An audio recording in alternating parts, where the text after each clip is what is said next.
Hi, I'm Howard Chui, and this is the Samsung Galaxy S. So let's take a tour of the Galaxy S.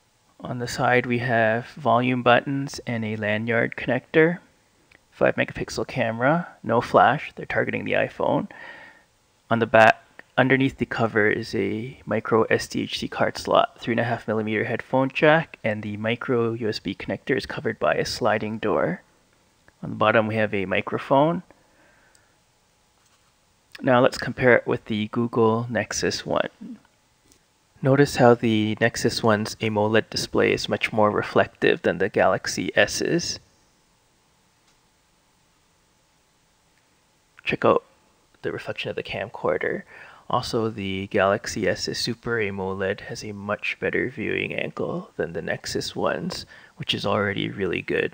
It's easily the best phone display I've ever tried. Now the Nexus One is shorter.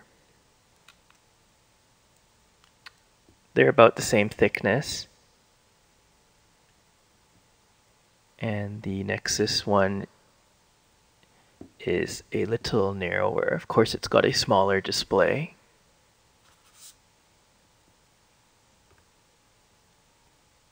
Next up, we have the milestone. So the milestone's got a smaller display. It's narrower, shorter, and you guessed it, it's thicker because of its slide-out QWERTY keyboard. Here's the Sony Ericsson X10A. The X10A also has a 4-inch display, but it's just a regular LCD, while the Galaxy S has the Super AMOLED. They're about the same width. The X10's a little narrower. X10A is shorter, and the X10A is a little bit thicker. Here's the iPhone 3GS. 3GS got a smaller display. They're about the same width. 3GS is a little shorter, and the 3GS is a tiny bit thicker. Now the Galaxy S runs Android 2.1 with some Samsung customization. So Android 2.1 has 7 different home screens. There's also a multi-touch support. This is the Applications button, Home button, Menu button, and Back button. Those buttons normally light up. Normally you get shortcuts, widgets, folders, and wallpaper on the main page, but with the Galaxy S you have these extra Samsung widgets. For example, the daily briefing widget has some Yahoo News content. Notice how responsive the Galaxy S is. So these are the extra widgets you get with the Galaxy S.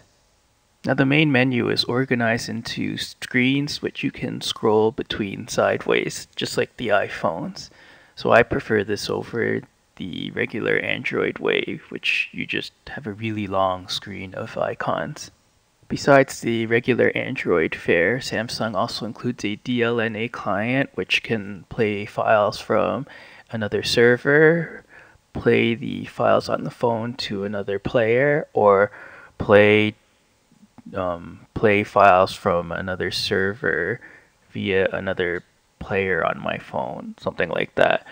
It also includes an extra media player besides the built-in Android one, presumably which has more codec support.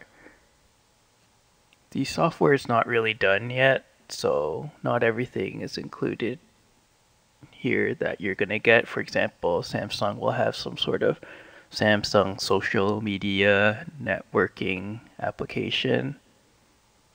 Now, like I mentioned before, the Galaxy S has a 5 megapixel camera, but it has a trick up its sleeve in that it can record HD video. So let's check out the camera application. One thing I really noticed is that there's no flash on the camera. Neat. And you have some settings, none of which turn a flash on since it doesn't have one. You can drag it around to focus on different spots. Here's the camcorder. So the camcorder can record high definition video. Check it out, 1280 by 720. That's 720p video. Video takes up about 1 megasecond, so the built-in 16 gigabytes can fill up quite quickly if you take a lot of video. Here's a sample video. It's 720p. It's actually not bad. Now, besides the Android keyboards, Samsung One includes the swipe keyboard. So you just press that to turn swipe on, and I've done demos of it before, but you just slide your finger between different keys and it spells them out for you. Normally I'm better at swipe than this, but anyways, you get the idea. And like I mentioned, the Galaxy S is running Android 2.1. Anyways, that's the Samsung Galaxy S. I'll have a full review later. Until then, thanks for watching.